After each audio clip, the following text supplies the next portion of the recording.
南无本师释迦牟尼佛。南无本师释迦牟尼佛。Salam semuanya. Kita lanjutkan tentang life is meditation, meditation is life. Dedikasi untuk Yang Mulia Bhante Vimalaramsi Mahathera. Ya, teknik meditasi yang begitu mudah dipelajari dan beliau sudah meneliti langsung bagaimana orang biasa bisa mencapai pencerahan ya tanpa bahasa yang sulit. Kemarin kita sudah bahas tentang dana dan sila. Sekarang kita bahas tentang tanha atau nafsu keinginan. Kita mengetahui bahwa hidup dicengkeram oleh dukkha dan sebab daripada dukkha adalah nafsu keinginan. Maka di meditasi Tuim ini yang diajarkan oleh Bhante Vimalaramsi adalah langsung masuk apa itu nafsu keinginan dan bagaimana memotongnya. Ya, kita lihat. Diibaratkan nafsu keinginan itu seperti tanaman yang sudah lama. Tanaman lama ini dia sudah berakar kuat, pohonnya juga udah tinggi, ya agak susah ditebang. Kalau tanaman liar mudah dicabut, tapi tanaman lama dia sudah tumbuh sangat lama dan mengakar sangat kuat. Maka dibutuhkan keinginan yang kuat untuk memotongnya dan mencabutnya. Pertanyaan pentingnya yang seharusnya semua orang sudah tahu jawabannya adalah apa nafsu keinginan itu? Ya, kita bertanya, tanha itu apa? Apa nafsu keinginan itu? Kalau bahasa Mandarinnya disebut dengan I love, cinta. Garis 1, 2, 3, terus kemudian tutup hati dan yo. Nah, yang mencengkeram itu apa? Ternyata yang mencengkeram adalah tanha. Dengan adanya dicengkeram oleh tanha ini, maka kita bisa pastikan semua orang akan menghadapi masalah yang sama.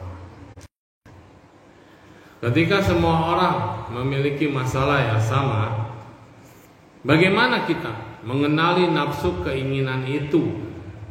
Dan bagaimana nafsu keinginan itu muncul? Karena mengenali nafsu agak sulit. Kalau nafsu indrawi, nafsu seksual lebih gampang dikenali. Tetapi nafsu keinginan itu bukan hanya nafsu indrawi.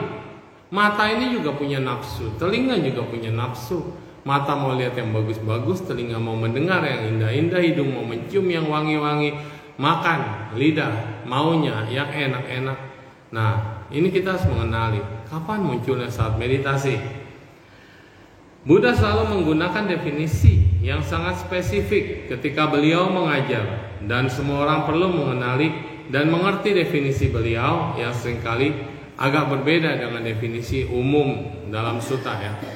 Definisi Buddhis untuk nafsu keinginan dan bagaimana mengenalinya saat kita bermeditasi adalah nafsu keinginan dapat dilihat dan dikenali dalam bentuk ketegangan. Dalam bentuk ketegangan atau keketatan di dalam pikiran. Jadi ada banyak orang meditasi ininya begini, mengkerut, kayak susah banget hidupnya gitu ya. Nah, tapi kalau ini ada ketat, ini juga ketat, maka yang akan didapatkan adalah pusing, ya, pusing dia. Jadi harus rileks, tenang, dan jangan sampai dia mengetat. Ketatnya di mana? Bagian kepala. Bagian kepala ini agak ketat, sehingga kita merasa tegang gitu meditasi. Membuat semua orang menjadi tegang. Dan semua orang punya membran tipis di dalam kepalanya ini. Di bawah batok kepala ada membran yang sangat tipis yang membungkus otak. Itu disebut meningitis atau selaput otak. Ketika seseorang dalam keadaan tegang, selaput otak ini akan mengerut. Dan ketika mengerut dia akan tegang. Tapi ketika dia rileks, selaput otak mengingit di sini akan sangat santai dan rileks. Dia akan mengembang. Membran ini berkontraksi setiap kali perasaan atau pikiran muncul. Maka kalau orang yang stres, pusing nggak kepalanya? Mikirnya begini, berat gitu kan? Kenapa? Karena membran ini nempel ke otak, tegang dia. Nah, dengan mengenali ketegangan dalam setiap kontraksi di selaput membran adalah cara untuk mengenali dan melihat nafsu keinginan. Jadi tanha ini lebih halus lagi, bukan nafsu yang kita kenal dengan badan kita, tapi nafsu yang lebih ke arah ketatnya pikiran kita. Mampu melihat keketatan dan merilekskan atau melepaskan kontraksi, ini adalah praktek dari upaya benar. Upaya benar atau usaha benar terdapat di dalam jalan utama berunsur 8.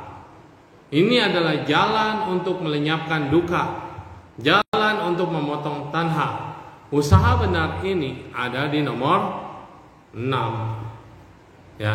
Jadi kan yang pertama pandangan benar, kedua pikiran benar, ini adalah kebijaksanaan. Lalu kemudian ucapan benar, perbuatan benar, mata pencaharian benar. Nah, ini adalah sila. Lalu kemudian yang keenam adalah usaha benar, bukan usaha dagang, tetapi usaha untuk memunculkan pikiran baik. Nah, yang belum muncul menjadi muncul. Usaha untuk mempertahankan pikiran baik yang sudah muncul. Usaha untuk memotong pikiran jahat yang sudah muncul.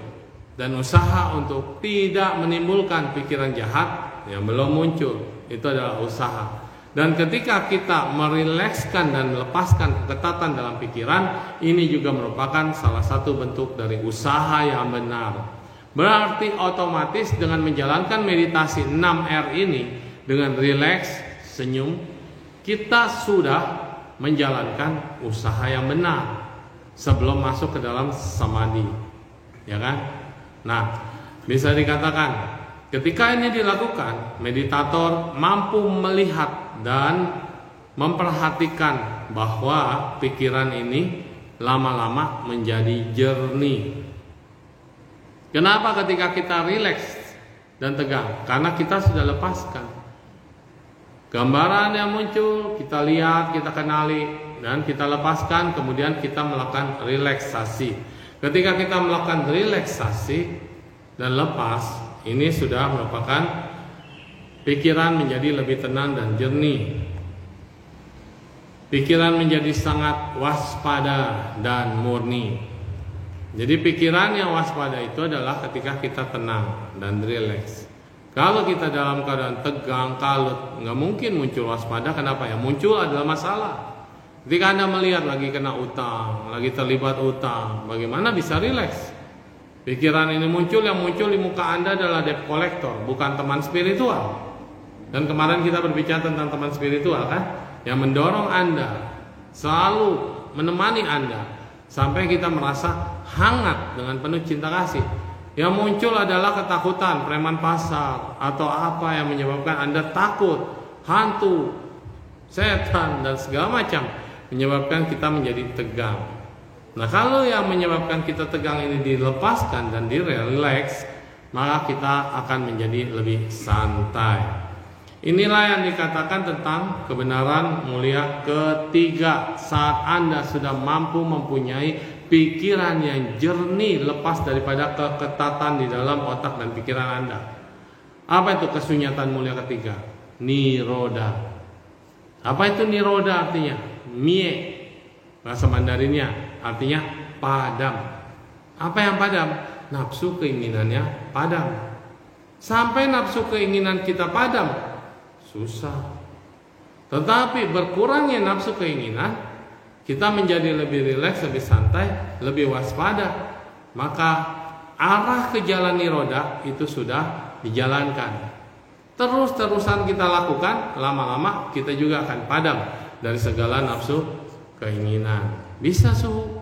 Mungkinkah? Ternyata ya bisa. Tapi ini harus perlu banyak latihan. Meditator tersenyum dan membawa pikiran yang bebas dari nafsu dan murni ini, udah bebas, tetap kembali ke objek meditasi. Jadi kita jangan langsung wah tenang, wah rileks, santai, wah udah pencerahan, udah lupa sama objek meditasinya, dianggapnya sudah berhasil. Padahal itu sementara, karena nanti akan muncul lagi gangguan-gangguan dan Anda harus memadamkannya terus. Jadi pemadaman itu sama seperti memadamkan hutan yang terbakar. Hutan terbakar, kalau semprot set kelihatannya padam, tapi tanahnya masih panas. Kalau airnya tidak banyak atau pemadamnya tidak banyak, maka dia ketika ditinggalin dalam keadaan padam. Tapi karena masih panas, hot, dia akan muncul lagi, membakar lagi. Betul? Nah ini. Jadi tetap pemadaman itu terus. Makanya harus kembali ke objek meditasi. Begini caranya pikiran menjadi murni dan bebas dari segala nafsu keinginan. Terus menerus diulangi, dan diulangi. Nafsu keinginan dikenal dengan sebagai pikiran. Ini yang saya suka, saya mau. Ini yang tidak saya suka, saya tidak mau. Ini juga merupakan tanha, woyao, upuyao. Sihwan, sihwan. Saya mau, saya tidak mau. Nah ini dia. Ini juga nafsu keinginan. Ini adalah awal yang keliru tentang adanya aku. Kenapa? Wo, iya, wo. Siapa yang mau? Wo, aku. Wo, sihwan. Siapa yang suka? Saya. Jadi kan agama Buddha ini tujuannya adalah merontokkan si aku, si ego, si penyamar ini loh. Kadang-kadang kita menyamar menjadi baik banget, tapi itu untuk aku. Siapa yang berjasa? Aku. Siapa yang bangun wihara ini? Aku. Siapa yang berdana? Aku. Siapa yang baik? Aku. Buddhis mematahkan konsep aku ini. Nah makanya dikatakan bagaimana kita mengenali, waduh meditasi ini enak banget nih, saya suka. Nah udah muncul si aku. Meditasi bisa nggak nyaman, bisa tenang, bisa bergelombang, no problem, nggak apa-apa. Tetapi ketika kita nyatain, wah yang ini enak nih, hari ini luar biasa nih, tenang, muncullah aku. Maka kita meditasi itu hanya mengamati pikiran-pikiran seperti ini. Penggunaan 6R adalah cara untuk benar-benar mengenali dan melepaskan nafsu keinginan, termasuk ketika Anda sedang meditasi. Lalu mengalami fenomena-fenomena. Ada cahaya, ada Buddha muncul, ada Kuan Yin Pusa muncul. Woi, hati-hati. Banyak orang kejebak. Ketika kita lagi meditasi, lalu melihat cahaya, wah nyaman, tenang, enak banget nih. Nah, kejebak. Saat kita melihat Buddha, wah hebat meditasiku sudah sampai bisa melihat Buddha. Padahal itu adalah wangxiang, pikiran-pikiran yang mengembara. Karena Anda ingin bertemu dengan Buddha, Buddha muncul dalam proyeksi. Apa yang diproyeksi? Pikiran kita. Keinginan untuk bertemu dengan Buddha, muncul Buddhanya. Berarti itu adalah wangxiang.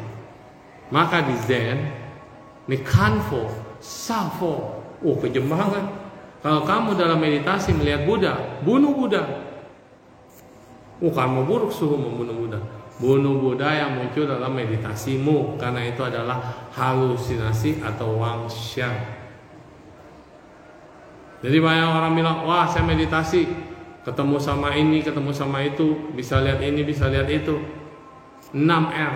Apapun yang Anda lihat, lepaskan, relax, risma, senyum, dan ketika kita udah relax, kita bilang mau Buddha kek, mau Kuan Yin Pusa kek, mau kosong, mau empty, mau apapun yang kita lihat, bye. Itu hanya fenomena, itu hanya bentuk-bentuk pikiran, itu hanya nafsu.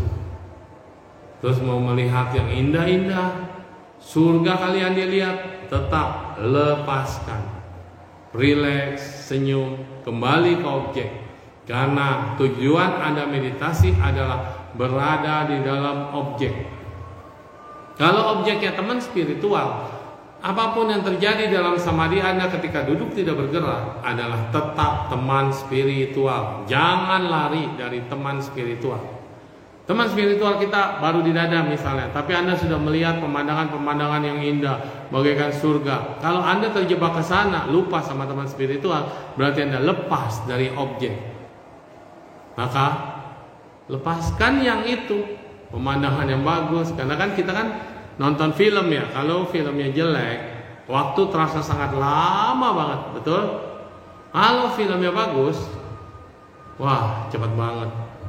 Tahu-tahu sudah 1,5 jam, ya 1,5 jam kali bioskop ya, udah lama nggak nonton. Jadi ketika kita meditasinya nggak ada apa-apa, udah boring.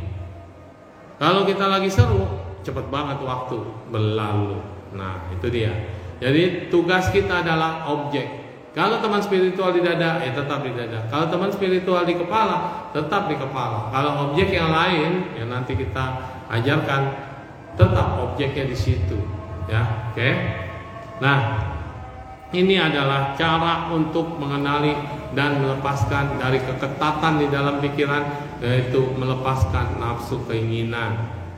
Ketika kita sudah terbiasa melatih 6R, mengenali pikiran yang muncul, melepaskan pikiran yang sudah muncul, merilekskan pikiran yang sedang tegang, lalu kemudian senyum kembali dan kembalikan ke objek.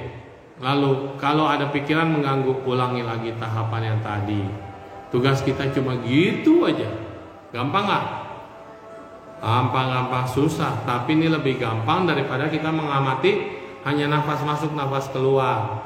Kalau hanya mengamati di sini doang, kita kadang-kadang suka lupa di sini. Kita masih bisa ngelamun kemana-mana. Tapi kalau ini kan permainan, ada 6 langkah yang harus kita ingat.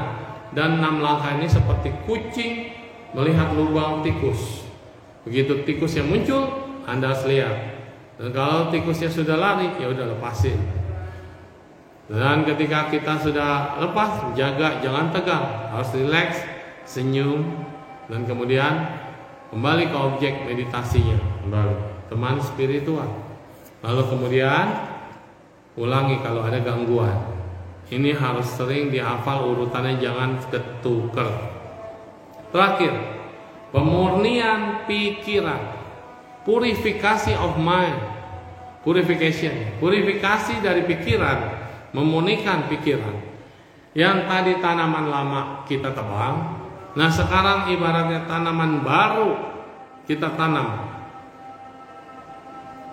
Pikiran lama yang tidak baik, yang sudah buruk, pohon yang sudah kering, pohon yang sudah tua, kita tebang.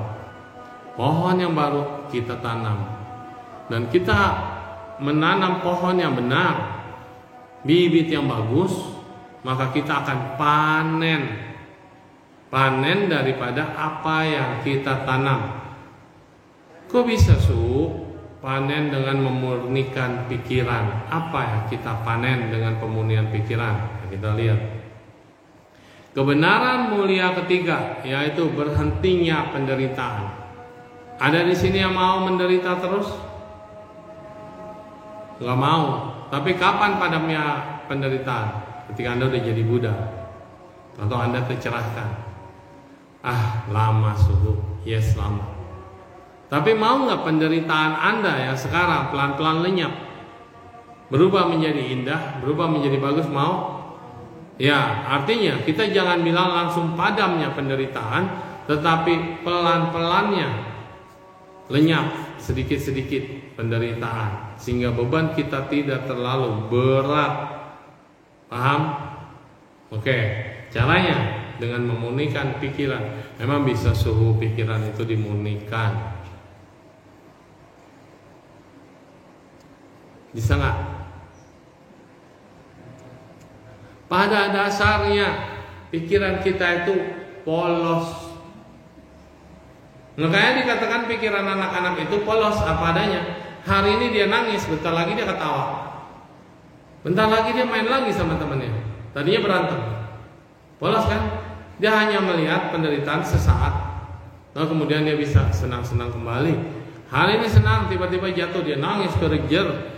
Tapi habis itu dia lupa dia pernah jatuh. Nah, pikiran yang tancun atau polos. Orang dewasa tidak demikian. Orang dewasa sekarang berantem, waduh, sampai kapan juga ribut terus.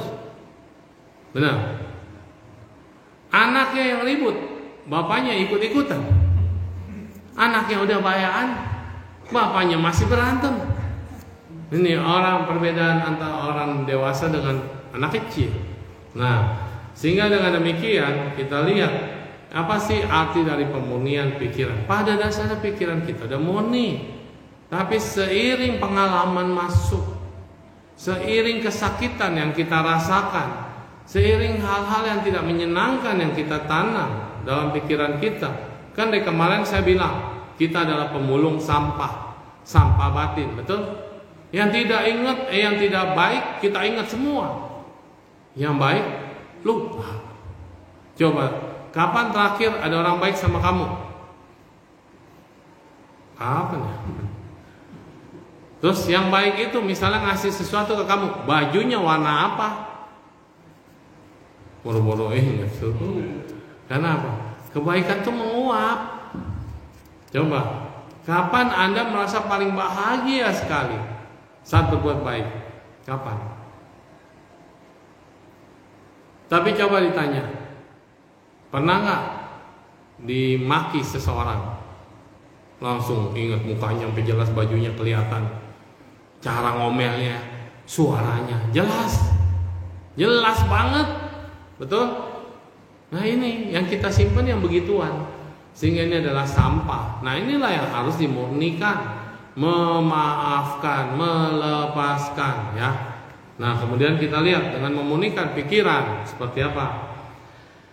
Dalam Sutta-Sutta Buddha, Tranquil Wisdom Insight Meditation atau TWIM, yaitu samatha vipassana, menuntun ke kebijaksanaan, kesadaran penuh, kewaspadaan yang tajam, dan pada akhirnya pencapaian nibbana. Yang pertama adalah wisdom. Dari mana kebijaksanaan itu muncul? Dari mana? Dari pengalaman. Coba, anak kecil tahu api itu panas nggak? Nggak tahu. Tapi orang tua bilang jangan deket-deket, jangan deket-deket, betul? Ini bahaya, ini panas, nanti kebakar. Dia nggak percaya, ambil tisu, mainin, kebakar. Tangannya dipegang ke atas api, panas, kebakar. Nah, pengalaman itu membuat dia jadi takut nggak sama api? Takut. Tapi kalau belum kena, belum takut, kan begitu? Jangan lari-lari nanti jatuh. Tapi anak kecil lari aja, sampai jatuh nangis, baru tahu jatuh itu sakit, mengusruk, ada koral, ada batu, sakit. Nah ini adalah wisdom. Setiap saat, setiap detik, setiap momen, pikiran kita ini selalu punya wisdom. Setiap pengalaman yang Anda rasakan, pasti tahu triknya. Aduh, bisnis lagi susah. Kenyataan. Gimana caranya? Dulu gampang percaya sama orang, langganan gede belanjanya, terus kemudian dia pinjam uang. Maksudnya ngutang gitu. Boleh utang? Oh, boleh lah, karena dia biasanya belanjanya bagus dan nggak pernah tepat waktu. Terus kemudian utang makin gede, tapi tetap waktu, bayarnya tetap sesuai waktu. Terus sampai suatu saat udah gede hilang. Ini kan pengalaman pahit. Belajar nggak dari situ? Belajar kan? Lain kali hati-hati, lihat-lihat orang. Nah ini adalah wisdom. Hari ini kita lihat berantem sama orang, bukannya kita dapat masalah, malah kita kena masalah. Kenapa? Orang jahatin kita, kita kubuk, kita hajar, kita tusuk, akhirnya kita masuk penjara. Padahal membela diri. Misalnya kayak kemarin ditodong, terus kita bela diri, yang nodong mati, perampoknya mati. Yang masuk penjara perampoknya atau kita? Kita. Kenapa? Ada kematian. Kalau kita tidak membela diri, kita yang mati. Masuk mana? Masuk kuburan atau krematorium. Ya kan? Jadi serba salah kan? Tapi dari sini kita punya wisdom, punya kebijaksanaan. Nah, jadi kebijaksanaan itu muncul dari pengalaman. Lalu kesadaran yang penuh, biasa kita kurang sadar. Dompet taruh di mana sembarangan, copet beraksi. Pengalaman nggak tuh? Taruh di belakang, orang mepet-mepet, dompet hilang. Lu kalau lihat di video kan, gampang banget copet ya. Lagi makan meleng, kaki tendang satu, ada temen yang ngambil, oper lagi. Cepet kerjanya. Kita nggak sadar. Ada kemarin dibilang itu bannya kempes. Nah cewek ini kan berhenti. Tinggal berhenti, temennya pura-pura sibuk di ban. Yang satu dari pintu sebelah ngambil barang. Ini pengalaman. Dan kesadaran itu lemah. Kalau kita mindful kayak kita, kalau orang udah terbiasa keluar pintu pencet remote, karena sudah terbiasa, dia jadi yakin, pede, still. Waspadanya lemah apa makin kuat? Kalau udah terbiasa, lemah. Kita rasanya udah ngunci pintu, betul? Ntar udah sampai jauh, itu tadi pintu udah dikunci belum ya? Betul nggak? Udah dikunci belum ya? Nah ini karena udah terbiasa. Demikian orang yang sudah terbiasa bohong, lu udah biasa ngebohong, lancar ya ngebohongnya. Nah udah terbiasa. Terus begitu lupa, dia tadi ngomong apa ya? Panik ya kan? Dia tadi bohongnya gimana ya? Karena kalau kenyataan dia nggak bakalan lupa, karena itu kenyataan. Tapi kalau rekayasa bisa lupa. Maka dikatakan kewaspadaan yang tajam. Ya kita lagi di tengah keramaian, tapi kita tetap waspada. Tas ditaruh di depan misalnya, ada tangan jahil berasa, itu namanya waspada kan, makin tajam. Demikian juga ketika kita samadhi meditasi. Waspada itu gampang. Ketika kita muncul sombong atau muncul lengah atau pikiran-pikiran bikin video, kita jadi waspada. Loh, kok saya ngelamun? Objeknya di mana? Oh di sini. Rilekskan lagi, senyum, lalu kembalikan ke objek. Ada pikiran lain, muncul, lepaskan, rileks, senyum, kembali ke objek, muter-muter terus gitu. Lama-lama kita jadi waspada, karena sering main game. Jadi kalau anak-anak suka main game, ada musuh di mana dia tahu langsung, cetek tembak dor gitu kan. Nah ini sebenarnya latihan, tapi efeknya negatif ya, karena di sini ditanamkan membunuh. Tapi itu melatih loh konsentrasi. Kayak dulu ada mainan yang dipukul-pukul gitu kan, muncul di mana pukul, itu melatih kewaspadaan. Jadi efek game menurut posisi yang positif itu melatih fokus. Tapi kalau kebanyakan main game, bukan fokus lagi, ketagihan, kecanduan. Tarikan nafas, hembusan nafas. Rileks pada keketatan di kepala dan jadikan pembukaan pada rasa ekspansi pikiran dan tersenyum adalah markas bagi meditasi pemaafan Anda, meditasi pernafasan Anda. Apa markasnya? Markasnya adalah tarik nafas, hembus nafas, rilekskan keketatan di kepala, jadikan ini rasa pikiran yang terbuka, rileks dan senyum. Ini adalah markas dalam meditasi Anda. Ingat, Anda tugasnya adalah kembali ke markas, kembali ke markas, kembali ke markas. Maka yang keenam, ulangi. Jadi ulanginya apa? Tarik nafas, hembus nafas, rilekskan keketatan dalam pikiran, lalu kemudian rasakan ekspansi dari pikiran kita menjadi enteng, luas, dan kemudian senyum. Ini adalah markas Anda. Kembali ke objek meditasi. Ini juga sama untuk hal meditasi cinta kasih dan relaksasi. Kapanpun pikiran ini pergi keluar dari markas, meditator pertama-tama harus melepas. Pikiran keluar dari markas, lepas. Rilekskan ketetapan itu, rasakan pikiran itu berekspansi dari yang ketat menjadi tegak, tenang, dan mulailah tersenyum. Lakukan kembali perhatian pikiran kembali pada objek meditasi. Nah ini artinya kita manggil pulang ke markas. Pikiran keluar dari markas, lepaskan, rileks, senyum, kembalikan ke objek meditasi. Ini artinya menarik kembali pikiran kembali ke markas. Jadi pikiran kita ketika dia keluar, tarik balik, keluar, tarik balik. Anda lupa sama objek meditasi Anda, berarti Anda lagi keluar dari markas. Panggil, kembalikan kembali ke objek meditasi. Tak peduli apapun yang muncul, misalnya pikiran yang berkelana atau rasa sakit di fisik Anda, di badan jasmani ini ada muncul rasa sakit, kembalikan dia ke objek meditasi, kembalikan dia pada sensasi, kembalikan dia pada markas. Gangguan-gangguan apapun, gangguan emosi, gangguan fisik, semuanya diperlakukan dengan cara yang sama. 6R ya, itu adalah kuncinya. Jadi seru kayak main game. Ketika Anda game over, mau mulai lagi nggak, restart lagi nggak, pasti play lagi, ngamatin lagi, jalanin lagi, relaksasi lagi, senyum lagi, tenang lagi.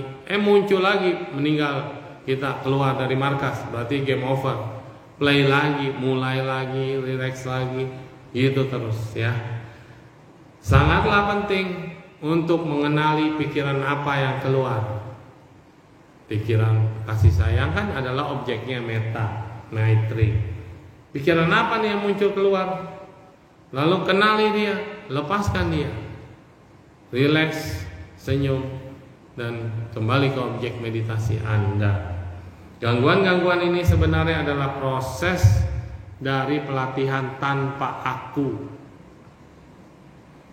Kalau Anda mau melepaskan keketatan dalam pikiran, bentuk-bentuk pikiran yang muncul, ini adalah melatih melepaskan aku. Contoh gini, ada muncul rumah baru, gambaran rumah baru. Rumah Anda udah tua, udah waktunya cari rumah baru. Muncul ini rumah baru. Kenal kan? Rumah baru nih. Kalau kita ngikutin nafsu keinginan, langsung dikatakan aku ingin rumah baru ini, betul? Begitu kita bilang aku ingin, udah mulai desainernya gimana, desain interiornya gimana, catnya warna apa, pagarnya gimana, muncul kan itu dari satu gambar rumah. Jadi bentuk-bentuk pikiran lain berkesinambungan. Terus sampai nanti kita udah ngebayangin udah ada rumah, ada mobil, ngebayangin mobil yang muncul. Lalu jalan-jalan, pergi ke satu tempat ke tempat lain. Jadi ini meditasi apa berhayal? Nah, tanpa kita sadar, terus dia berkembang. Maka ketika kita menyatakan itu bukan rumahku, lepaskan dia, itu halusinasi. Kalau memang kenyataannya nggak apa-apa ya kan? Kan boleh bermimpi. Tapi kan sekarang belum punya. Berarti itu bukan punyaku, lepaskan. Muncul mobil, bukan mobilku. Mudah-mudahan jadi mobilku. Kalau sekarang belum ada mobilnya, berarti belum punya aku. Lepaskan, relax lagi. Muncul lagi, belum punya cucu, baru hamil nih. Mantunya atau anaknya baru hamil, udah kebayang punya cucu, gendong cucu, jalan-jalan sama cucu. Jadi itu adalah halusinasi.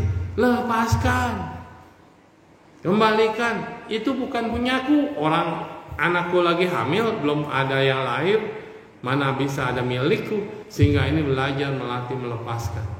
Karena kalau enggak, kita ini paling jago banget bikin sandiwara, bikin sinetron, pikirannya berkesinambungan, cerita-cerita yang kita bikin, kita create. Anda suka sama seseorang, membayangkan seandainya dia jadi suamiku, padahal dia bukan suamimu. Dan ketika kita melepaskan itu, maka kita melepaskan milikku, melepaskan si aku. Maka nafsu itu tidak akan bercokol di dalam pikiran kita. Paham? Paham gak nih ngomongnya kecepatan apa enggak? Apa pada ngantuk nih? Hah? Bisa diterima? Bisa? Atau rem dikit? Nah, soalnya kalau ngomongnya pelan ngantuk saya. Nah, Gangguan emosi selalu diperhatikan, karena emosi ini ada positif dan ada negatif. Emosi yang positif adalah dia membangun Anda, menyemangati Anda. Ayo, ayo. Ini juga nafsu loh. Nafsu keinginan untuk kaya. Betul? Anda harus kerja keras. Anda harus semangat. Ini emosi positif nih. Akibatnya Anda jadi bangun pagi, udah persiapkan semuanya dengan baik, pergi kerja dengan semangat. Bagus? Bagus. Ini adalah emosi positif, tapi jangan melekat. Apa artinya emosi positif jangan melekat? Kita mau mengejar sesuatu, kalau memang gak kekejar, ya sudah, bukan milikmu. Lepaskan, setidaknya kita sudah berusaha, jangan ngoyo gitu. Kalau memang itu milikmu, ya bersyukur. Bersyukur. Jadi semangat ini adalah wajib. Nah, kalau emosi negatif, wah, baru diomelin hari ini nih sama bos. Malamnya udah rencana, besok gua gak kerja. Alasan sakit lah, izin lah. Terus kalau seandainya harus kerja, santai-santai, lelet-lelet, bilangnya di jalanan macet, bener nggak? Padahal kita kesel sama bos, marahin kita, kesel. Terus sampai kantor pintu dibanting-banting, naik mobil perusahaan misalnya, aset perusahaan digeber-geber, atau tukang beca dilecetin gitu kan? Ini adalah emosi negatif, merusak atau membangun. Ini kenyataannya kita suka tuh. Habis diomelin, pintu gubrak, mati. Aduh, kenapa? Membakar. Emosi negatif itu membakar, fire, terbakar. Ketika terbakar, muncullah api. Lembar hidupmu terbakar, pikiranmu kacau. Itu namanya bahasa Mandarinnya fun now. Ya kan? Fun itu ada ho-nya loh di depan. Fun, kebakar kita. Terbakar oleh emosi. Nah, oke. Terus kemudian sadari ya emosi tadi ya. Di awal latihan, meditator perlu melihat apa hasil akhirnya sebelum terlalu terlibat dan menghabiskan waktu dan tenaga untuk mengembangkannya. Jadi sejauh ini instruksi meditasi oleh Buddha bukan yang paling sulit, tetapi yang paling sederhana dan paling mudah. Cuma anak-anak, nafas masuk, nafas keluar. Gampang gak? Gampang teorinya, tapi perhatian kesininya hilang melulu. Kadang-kadang kita nggak tahu ini lagi masuk apalagi keluar. Perhatiannya di sini, tapi mengembara ke yang lain. Lalu meta bawana cinta kasih itu juga mudah. Hanya memancarkan cinta kasih sayang, tapi lupa melulu. Jadi sebenarnya sederhana, tapi kita sering lalai. Jika meditator ingin mengembangkan konsentrasi, maka meditasi absorb yang harusnya mereka latih. Meditasi poin 1 titik. Kalau mau melatih fokus. Jika meditator ingin mengembangkan pemahaman untuk melepaskan sakit dan derita dan ingin terbebas dari lingkaran samsara, lahir tua sakit mati, lahir lagi tua sakit mati, maka jalan Buddha, Tranquil Wisdom Insight Meditation atau meditasi tenang seimbang, pencerahan samatha dan vipassana, ini adalah caranya. Ini bukan mengatakan bahwa orang yang terlatih dengan bentuk-bentuk meditasi yang lain telah menyia-nyiakan waktu mereka. Tidak, semua ada proses dan belajar. Hampir semua teknik meditasi punya keunggulan. Satu teknik tidak lebih baik daripada teknik yang lain, tetapi apa hasil akhirnya dan apa yang dicari oleh meditator itu? Anda mau mencari kesaktian? Apa Anda mau mencari kesadaran? Anda mau mencari penyadaran? Anda mau mencari keterbukaan, kebebasan, atau pusing? Makin meditasi, makin stres. Makin merasakan sesuatu muncul dalam meditasi, makin sombong. Makin meditasi, makin kusuk. Berarti salah. Ada yang salah. Harusnya meditasi ini bikin kita rileks, tenang, nyaman. Tapi malah bikin Anda mumet. Berarti something wrong dalam level meditasi ini. Nah, itu tadi udah kita bahas tentang lenyapnya daripada nafsu keinginan. Berarti niroda bisa didapatkan, bebasnya dari penderitaan. Oke. Teknik meditasi yang berbeda ini dikatakan banyak objek daripada meditasi, tapi TWIM, Tranquil Wisdom Insight Meditation, adalah mengajarkan satu resep yang menuntun pada kebebasan dari penderitaan ke nirwana atau nibbana. Nah, dengan meditasi TWIM kita bisa mencapai resep yang sudah Sang Buddha berikan. Cukup dengan menggunakan 6R ini dan secara alami menuntun ke pikiran yang ringan, light. Pikiran yang ringan, yang bebas dari segala penderitaan dan ketidakbaikan. Tapi ini bukan hanya saat meditasi doang.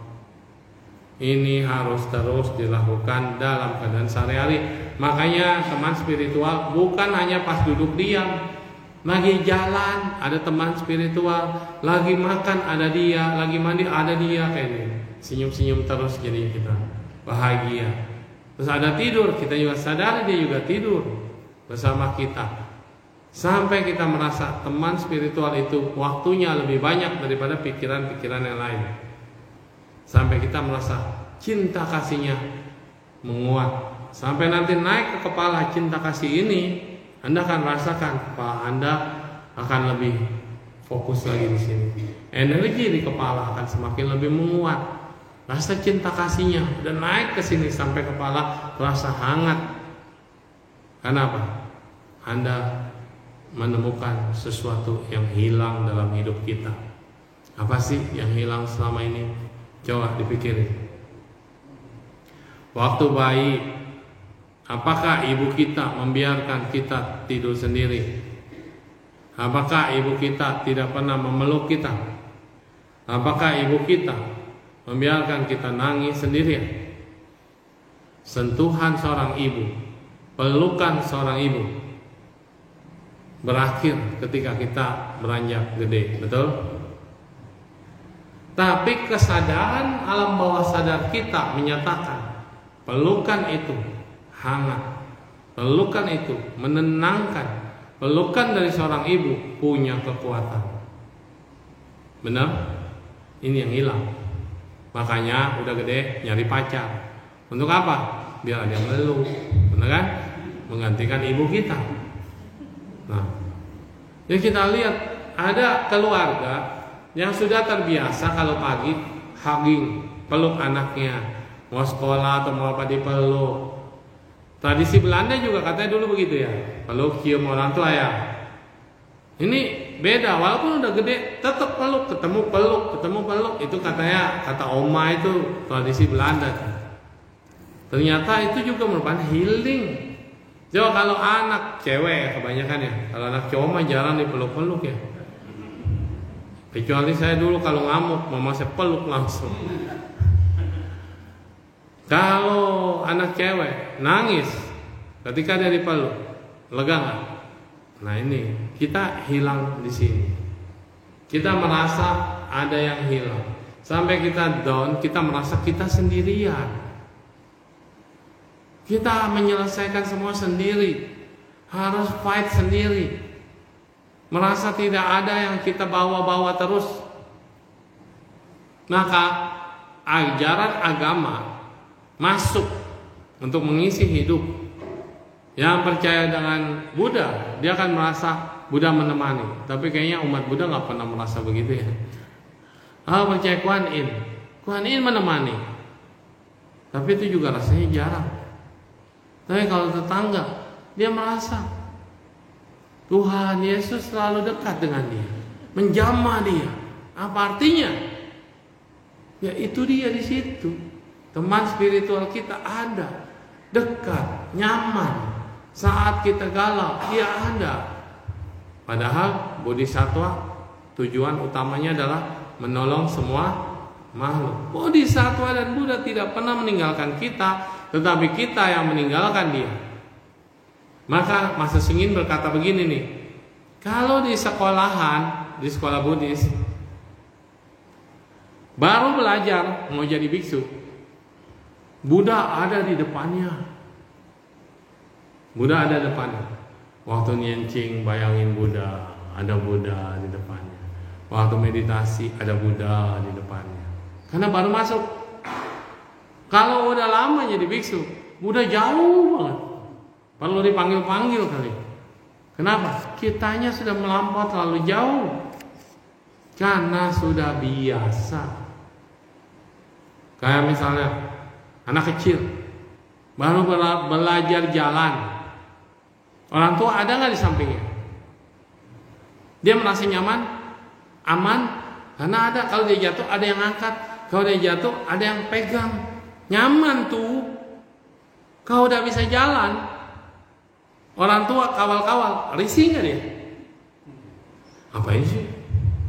Nemenin mulu, dikawal mulu, ngapain sih? Ikut-ikut terus. Nah, apa? Iya, ngapain sih? Ribet ah. Karena dia udah bisa jalan, nggak ada duit, nempel terus sama emaknya. Mau ini, mau itu. Begitu punya duit, emang butuh emaknya lagi? Enggak, butuhnya nanti awal bulan. Dan begitu. Nah inilah kita manusia. Waktu lagi mau belajar, deket banget sama Buddha sama Bodhisattva. Begitu udah belajar, makin jauh dia. Kenapa? Saya kau ceci. Ada lagu. Iranjo fo pujo sin seng ranjo sin pujo fo fo jai ling san mo yen chiu ling san chu jai ru sin to. Orang bodoh selalu memohonnya sama Buddha dan Buddha. Orang suci menggantungkan pada dirinya. Terus Buddha ada di Gunung Lingsan, sangat jauh sekali di Java. Tapi Gunung Lingsan ternyata dalam pikiran kita, Iken Niento itu ada Lingsan, Gunung Lingsan. Apa artinya? Artinya pada saat kita butuh sesuatu, butuh support, butuh apa, kita merasa Buddha ada depannya, tolong Buddha, tolong Buddha, tolong Buddha. Begitu kita sudah tersucikan, sudah tercerahkan, kita nggak lagi bergantung sama Buddha. Kenapa? Karena Buddha ada dalam diri kita. Makanya dikatakan makin lama Buddhanya makin jauh. Sebenarnya bukan Buddhanya makin jauh, kita adalah Buddha, Buddha adalah kita. Kok bisa? Kita adalah semesta, semesta adalah kita. Bisa kalau udah mengerti. Kalau belum mengerti, ya belum. Makanya orang suci yang bisa mengerti ini. Meditator tidak pernah harus mengontrol perhatian pikirannya dengan cara yang berat, kasar atau maksa. Dilarang. Di meditasi ini justru harus rileks.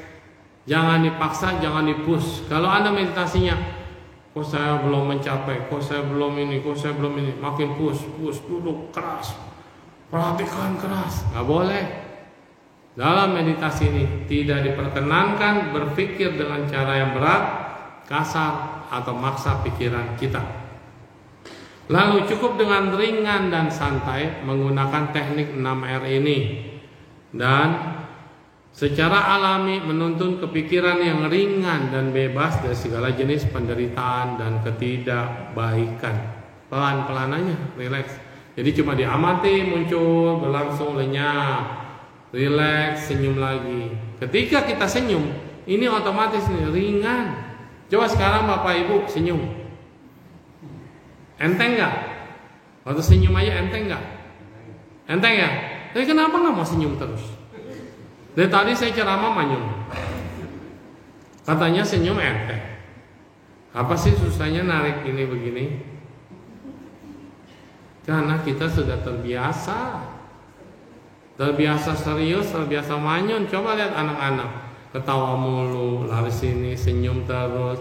Ai, susu, niha. Anak kecil ya. Enteng kan pikirannya. Makin gede manut, manyun, jadi jelek. Ya iya, wajar aja rezeki Anda pergi. Karena kan pernah saya ngomong nih, kalau orang senyum ini mangkoknya terbuka, betul?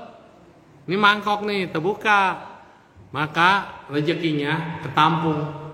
Tapi kalau orang nggak senyum, ke bawah, mangkoknya ketutup.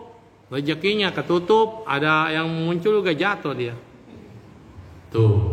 Jadi kalau Anda mau rileks, senyumlah, latihan senyum. Ada meditasi ketawa bayar 2 juta, mau ikut nggak? Yang ikut banyak loh.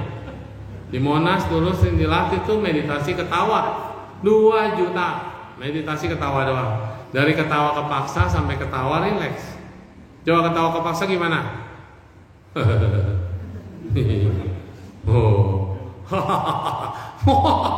Gitu ya, kepaksa ya.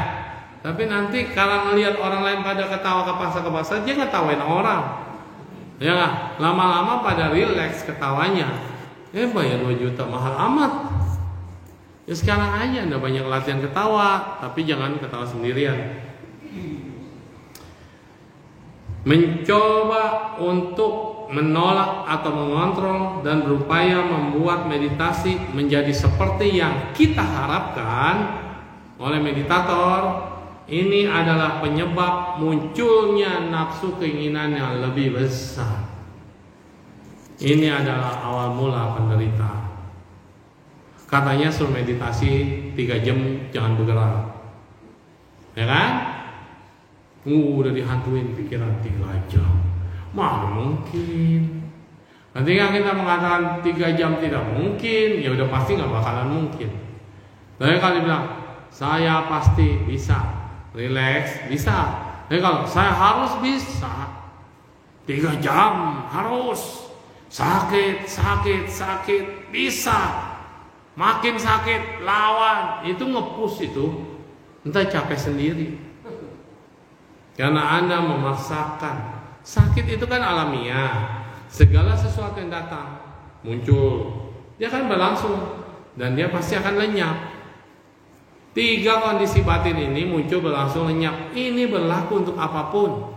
Hari ini Anda senang, dia senang, muncul, berlangsung, lenyap. Sedih lagi, sedih pun muncul, berlangsung, lenyap. Sakit muncul, berlangsung, lenyap. Lupa sama sakitnya, muncul sakit yang lain. Muncul masalah yang lain, dia muncul begitu terus. Muncul lenyap.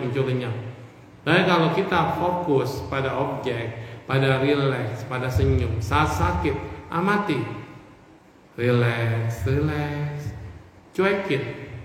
Rasa sakitnya lenyap, hilang, cuekin. Jangan diperhatikan. Kayak orang kalau makin diperhatikan makin belagu nggak?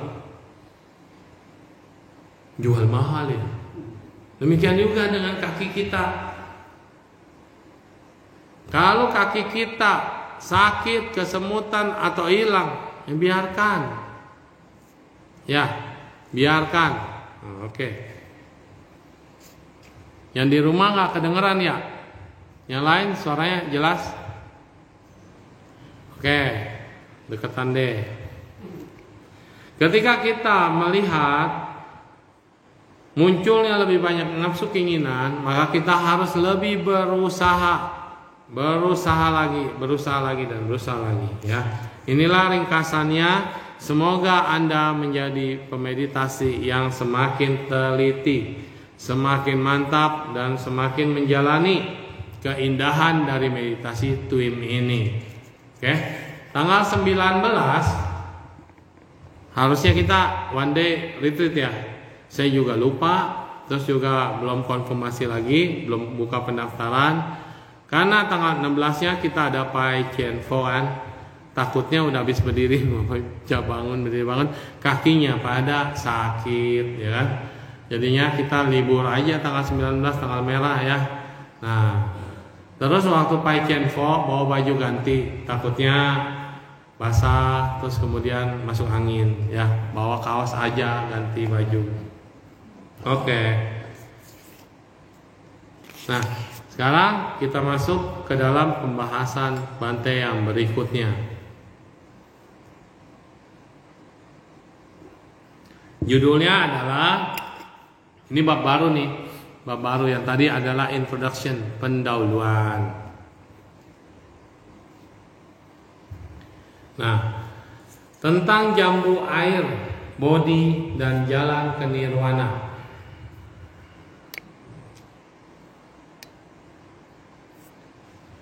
Beberapa tahun belakangan ini ada banyak penjelasan tentang ajaran Buddha dalam bahasa Inggris dan dalam bahasa-bahasa lain. Namun banyak dari mereka yang tidak akurat mempresentasikan kata-kata dari Sang Buddha. Campuran Hinduisme, Brahmanisme, Yoga, Tai Chi, meditasi Kundalini atau disiplin ilmu lain yang cukup berbeda sifatnya sedang diajarkan untuk membantu ajaran Buddha. Banyak buku ditulis dan diajarkan dengan cara bebas seperti ini yang bahkan sulit untuk dikenali sebagai Buddha Dhamma. Oleh karena itu, tujuan dari halaman-halaman ini adalah memberikan perhatian betapa pentingnya Buddha Dhamma yang melingkupi pada instruksi-instruksi meditasi. Panduan awal untuk mengerti ajaran-ajaran Buddha dan aplikasi praktis dalam kehidupan sehari-hari. Karena kita banyak belajar meditasi tapi lebih sulit gitu untuk dipraktekkan kehidupan sehari-hari. Buku ini mencoba untuk memberikan penjelasan akurat tentang meditasi berdasarkan meditasi kewaspadaan. Jadi artinya kita selalu awareness, selalu sadar, selalu waspada dengan cinta kasih dan meditasi pernafasan.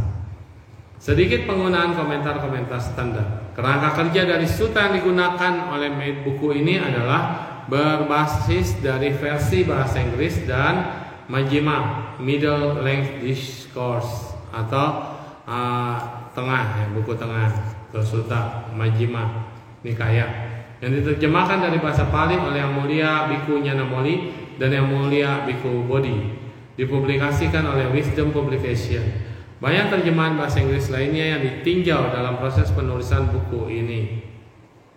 Untuk penerjemahan ke dalam bahasa Indonesia berbasis pada Majjhima Nikaya dan terbitan dari Dhammacita. Nah, untuk membantu dalam meditasi, banyak kata-kata bahasa Inggris telah dipilih oleh Yang Mulia Bante Wimala Ramsi sehingga pembaca dapat lebih mengerti bagaimana mengaplikasikan latihan ini dalam praktek sehari-hari. Buku dan teori serta praktek ini sudah diuji oleh ribuan murid dalam jangka waktu 14 tahun. Dan kita tahu kalau murid-murid Bante banyak kan biku atau umatnya adalah umat-umat bule ya, umat barat, semua belajar karena bikunya sendiri adalah orang barat. Mereka ini nggak seperti kita. Kalau kita kan diajarin oke aja. Kalau mereka kan menganalisa. Semuanya dianalisa. Yang benar, yang masuk akal, yang tidak. Nah, analisa ini adalah pendalaman terhadap Dhamma. Pengujian terhadap Dhamma. Kalau kita kan orang Asia lebih percaya. Kalau ini adalah pengujian, pembuktian. Terus benar atau tidak. Researchnya, ada research. Jadi itulah yang dikatakan. Diskusi pada sutta dan instruksi meditasi menjelaskan secara teknik dasar bagaimana kewaspadaan dari praktek cinta kasih dan anapana dengan cara yang sama, nafas. Nafas dan cinta kasih adalah objek meditasi yang berbeda. Satu anapanasati, satu metawawana. Meditator akan menemukan bahwa instruksi dasar yang diberikan di dalam sutta telah dipenuhi dengan menggunakan 6R, yaitu recognize, mengamati, melepaskan, ya kan, release, terus relax, senyum, dan kemudian kembali ke objek, repeat, ulang. Ya, ini jangan lupa 6R. mengambil langkah upaya benar yang diberikan oleh Buddha kepada kita. Dengan melatih meditasi cinta kasih ini, instruksi dalam kitab sebelumnya diberikan dalam sutta, sehingga membantu meditator barat untuk melihat bagaimana mereka bisa melepaskan kemelekatan dengan cara cepat dan mudah. Yang paling sulit dipraktekkan adalah melepaskan kemelekatan. Kitab komentar ini bagus, setuju dengan sutta-sutta mengenai bagian metta bhavana atau meditasi cinta kasih. Terbukti paling bermanfaat bagi meditator yang serius, yang tertarik untuk mengembangkan kepribadian menjadi lebih baik dan bahagia. Jadi di semua sutta Buddha dikatakan, bila Anda ingin menjadi lebih baik dan lebih bahagia, praktek apa? Cinta kasih. Didukung dari mana? Dukung dari mana? Ada dalam Dhammapada dikatakan kebencian tidak akan berakhir apabila dibalas dengan kebencian. Tapi kebencian akan berakhir apabila dibalas dengan cinta kasih. Berarti penting gak cinta kasih? Yang membuat kita menderita dalam samsara itu apa? Loba, dosa, dan moha. Yang paling berat adalah serakah. Mungkin kita latih supaya gak serakah, bisa. Tapi benci, sekali kita sudah dilukai orang, sekali kita tidak bisa memaafkan orang, benci ini nyokol terus jadi beban. Karena kemelekatan terhadap orang itu, dan kita menambah dengan kata benci, kita tidak bisa memaafkan dan kita tidak bisa melupakan, maka lingkaran samsara bisa putus? Oh tidak. Karena dosa makin lama makin berkembang. Awas lo ya, gua kejar sampai mati pun akan gua ikutin terus. Balas dendam, pauco. Inilah yang menyebabkan kita tidak pernah bisa lahir bahagia. Pauco, dendam. Gimana orang dendam bisa bahagia? Kita contoh, dulu teman deket, teman baik banget, musuhan. Bisa nggak dekat lagi? Tapi ada beban nggak? Ada beban. Kita bawa-bawa terus kemana-mana, betul? Nah kalau kita memang orang itu nyakitin kita, gimana suruh maafkannya? Ya sadari, karma kita memang begitu. Mungkin dulu kita begitu, kayak dia, sakitin orang, ngelukain hati orang, merampas kebahagiaan orang. Sekarang kita mendapat perlakuan yang sama. Berarti apa yang harus kita lakukan? Jangan perlakukan orang lain lagi seperti itu. Terus kita harus maafkan dia. Kasihan lu ya, gue dulu kayak lu begitu, sekarang saya mau berubah. Saya tidak mau lagi seperti itu, karena saya sekarang sudah terima karmanya. Maafkan. Gampang ngomongnya, gampang. Prakteknya susah. Kalau bisa dilakukan, putus. Masalahnya kita tidak bisa memaafkan, maka nggak putus lingkarannya ini, terus-terusan ketemu. Dan semakin kita benci sama seseorang, percayalah, orang yang pertama kita tarik dalam karma selanjutnya, dalam kelahiran selanjutnya, adalah orang yang kita benci atau orang benci kita. Itu yang akan ketarik duluan dibanding orang yang mencintai kita. Karena cinta itu katanya palsu. Kenapa mau menikah? Kenapa mau pacaran? Sayang, cinta. Udah lama menikah, bosen berantem dulu lah, rese lah, penderitaan lah, kagak cinta lagi. Jadi kalau mau lahir lagi nanti, berikutnya ketemu lagi, amit-amit deh suhu, jangan ketemu lagi. Itu bawel banget sih saya. Cinta kagak bakal ketemu katanya. Tapi kalau benci, begitu Anda benci, begitu udah cerai, benci banget, ketemu lagi dia, lebih kuat. Kenapa? Benci ini selalu dipikirin. Kalau cinta bisa dilupakan, benar? Karena pada dasarnya saling menyukai, saling menarik, saling memberi manfaat. Begitu manfaatnya tidak ada lagi, goodbye. Tapi kalau yang benci, Justru karena sudah tidak bermanfaat, justru karena kita tidak mau, semakin kita pengen jauhin, semakin dekat. Itu benci.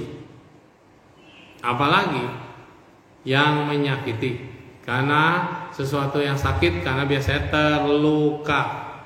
Sesuatu yang terluka pasti rusak. Contoh kulit kita mulus nih, terus kena pisau, terluka nggak? Kalau irisan biasa, berdarah biasa, ya dilap-lap, kasih apa nanti juga hilang, betul? Tapi ada bekas. Tapi kalau lukanya dalam, sampai dagingnya kelihatan, kalau tidak diobati jadi apa?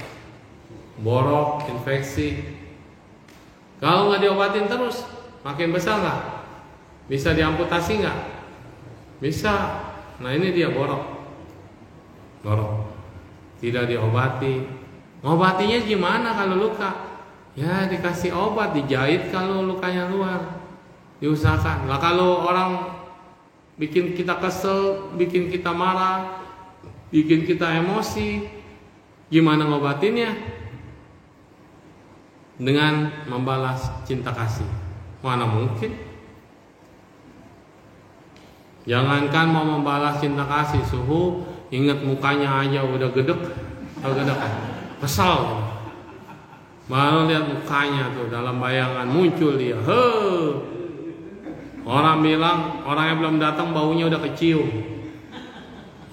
Katanya begitu.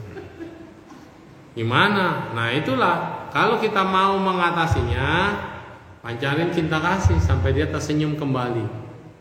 Kalau dalam bayangan kita orang itu sudah senyum sama kita dan kita senyum sama dia, di satu sisi udah selesai itu, beban kita berkurang. Tapi kalau orang yang nggak maafin kita gimana? Itu urusan dia.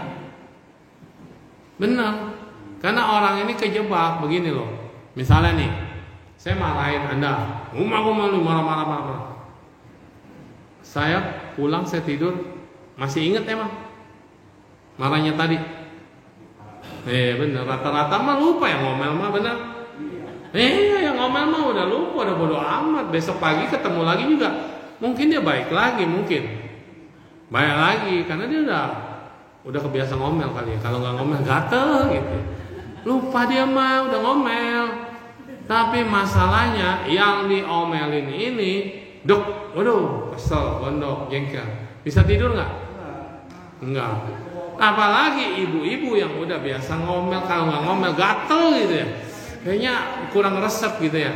Berarti itu karakter. Iya, tapi kalau udah ngomel lega ya, tuh lega katanya. Buat orang yang tukang ngomel, kalau udah ngomel tuh lega, jadi bisa tidur dia malah katanya. Tapi yang diomelin itu nancep, nggak bisa lupain. Besok pagi bos kita mau udah biasa lagi, kitanya, awas lu. Mudah-mudahan bannya bocor. Pikiran kita malah jadi jahat, betul? Jadi sesuatu yang menyakitkan kita, yang menyakiti itu belum tentu dia mikirin terus. Tapi kita yang terganggu karena kita yang mikirin terus. Jadi pikiran siapa yang salah? Pikiran yang disakiti, yang merekayasa kejadian ini seakan luar biasa. Maka kalau kita mau tenang, hidup tenang, harus ngapain? Harus menghapuskan file-file yang jelek. Kalau Anda foto nih, lupa senyum, lagi menyong, lagi ngapain? Anda lihat sendiri foto Anda, kira-kira jarinya hapus apa enggak? Tuh kan? Hapus, buru-buru dihapus, jelek, ulang. Jelek, ulang gitu kan. Hapus gitu kan. Diri sendiri aja nggak mau nyimpen yang jelek tentang diri sendiri, betul? Ngapain kita nyimpen yang punya orang? Muka orang lagi begini, lagi melotot, lagi marah, lagi sedih, lagi maki-maki, Anda simpen, save itu foto baik-baik, dibingkai pula, terus dilapin tiap hari. Makin ngeliat fotonya, awas lu ya, gedek gue gitu kan. Kan terbalik. Kita sendiri aja maunya ngapusin yang kita jelek-jelek ini. Oh, orang lain punya kita save. Memorinya begitu diperiksa yang jelek semua, tapi dihapus sayang. Tapi saya yakin kalau itu di handphone Anda juga pasti delete, benar nggak? Ada musuh Anda di handphone Anda, pasti Anda delete kan? Benar nggak? Kalau di handphone ya, Anda nggak suka apa, Anda pasti hapus. Kenangan yang buruk dihapus, semuanya dihapus. Ada foto kalau perlu dibakar, ya kan? Tapi di hati Anda kenapa kagak? Kan itu logikanya. Di handphone mau dihapus-hapusin, di hati kagak. Lupa ini yang harus dibuang. Kan begitu ya. Ya nggak? Tapi emang kolektor susah lah. Kita lebih senang ngumpulin yang begitu. Melatih meditasi cinta kasih jelas sangat paling bermanfaat untuk mengembangkan kepribadian yang lebih baik dan bahagia. Kita akan mulai dengan mendefinisi ulang beberapa kata yang sering disalahpahami dan digunakan dengan tidak tepat untuk menyesuaikan beberapa kitab komentar dalam Buddhis tentang meditasi. Penggunaan ini telah banyak memberikan kebingungan dalam praktek meditasi metode Buddha. Apa aja nanti kita bahas lagi ya. Nah, jadi buku ini adalah panduan meditasi tenang seimbang. Mudah, tapi lebih mudah lagi kalau dijelasin. Kalau dengan penjelasan kayak gini kan lebih gampang ya. Gampang ya. Jadi mau dibuang apa enggak tuh kenangan-kenangan buruk. Di handphone aja dihapus-hapusin. Jadi begini, kalau kita disuruh duduk diam dan Anda harus lihat kenangan-kenangan dalam hidup Anda dari lahir sampai sekarang, mana yang paling banyak? Coba. Yang happy-nya atau yang gak happy-nya? Mana yang paling banyak? Gak happy-nya. Padahal waktu kita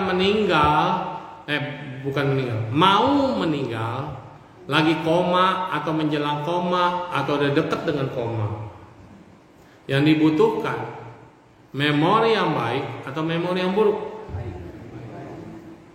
Tapi yang Anda simpen itu yang jelek semua. Nah, jadi gimana?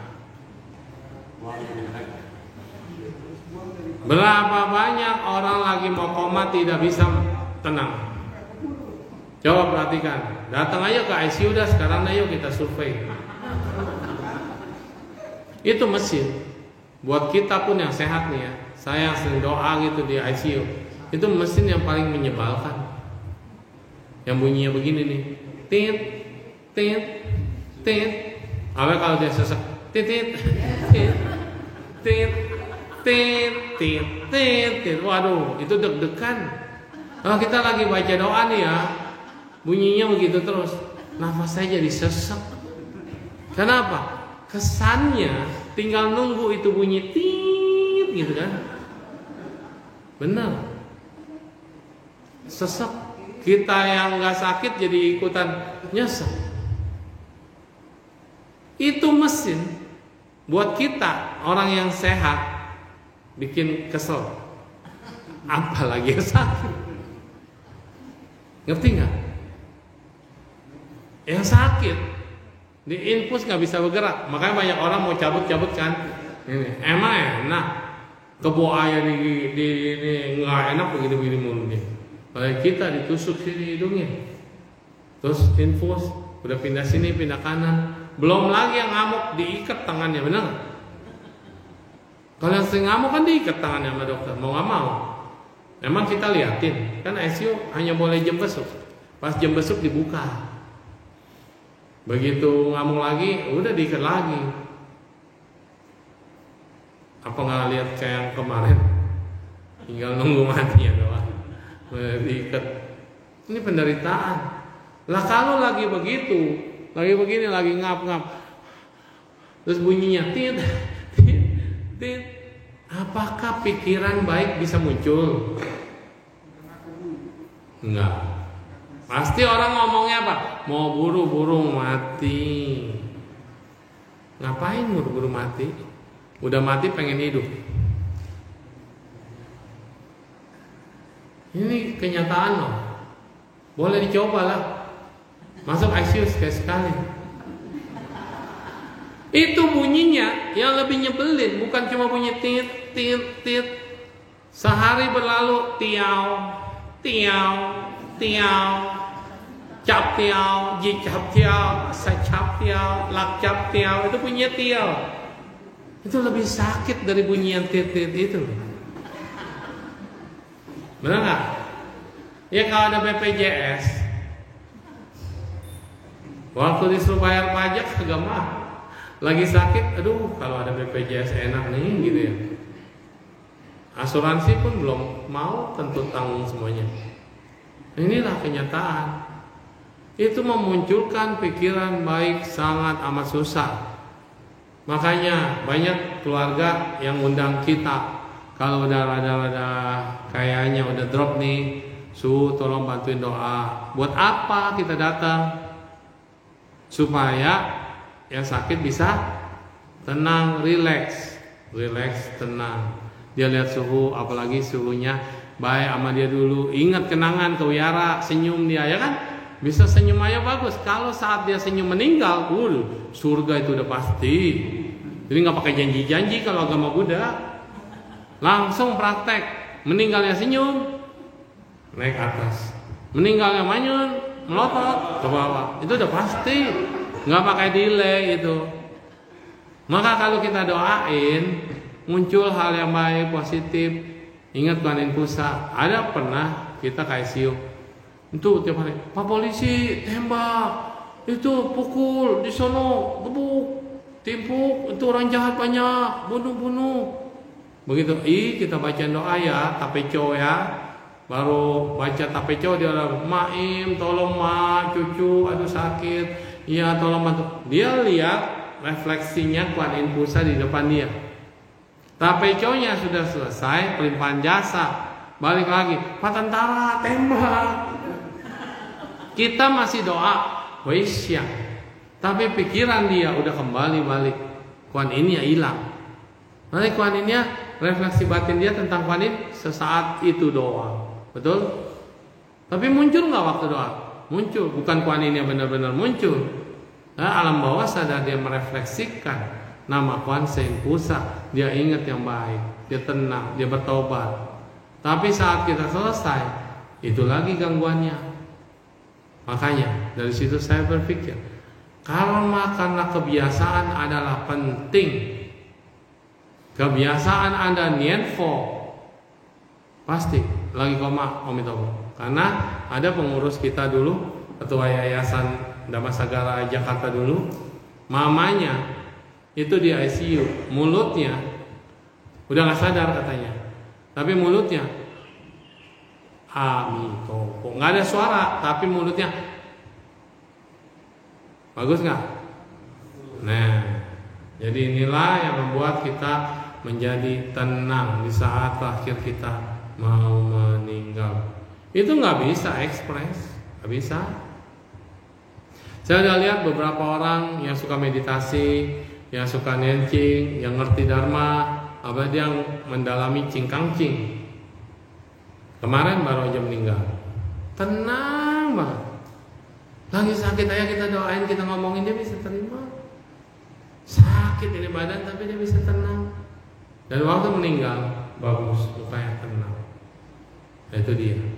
Bisa nggak kita hidup senang, mati tenang, mati senang, boleh mati gitu ya, ketawa-tawa itu mati. Hidup senang, mati tenang. Karena kalau matinya tenang, hidupnya hidup lagi kan. Mati adalah awal daripada kelahiran kembali. Saat lahir kembali pasti senang di alam bahagia. Kalau jadi manusia pun manusia yang sehat, manusia yang berkecukupan, yang makmur, itu dia. Oke? Semoga bisa memberi manfaat. Maka latihan meditasi bukan melatih badan Anda menjadi kaku, tapi membuat hati kita menjadi lentur. Saya kan janji, Kiai Capgo, paginya kita sangkung, Jam 2 sampai jam 5 kita meditasi, jam 6 kebaktian, terus ceramah ya. Kemarin udah bolong 2 kali. Nah, nanti tanggal 18 itu adalah jahit, 19-nya libur. 19 hari Rebo ya kalau nggak salah. Itu kita libur ya. Oke? Mau libur apa mau kebaktian? Hah? 19 Kamis atau Rebo? Rebo itu hari libur. Karena tadinya mau meditasi 1 hari, tapi saya yakin kecapean.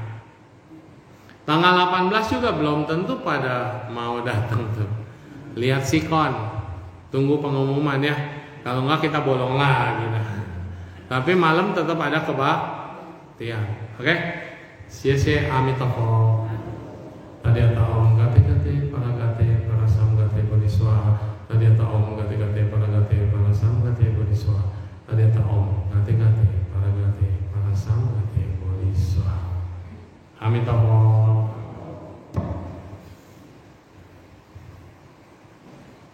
Wah, rame hari ini. Terima kasih.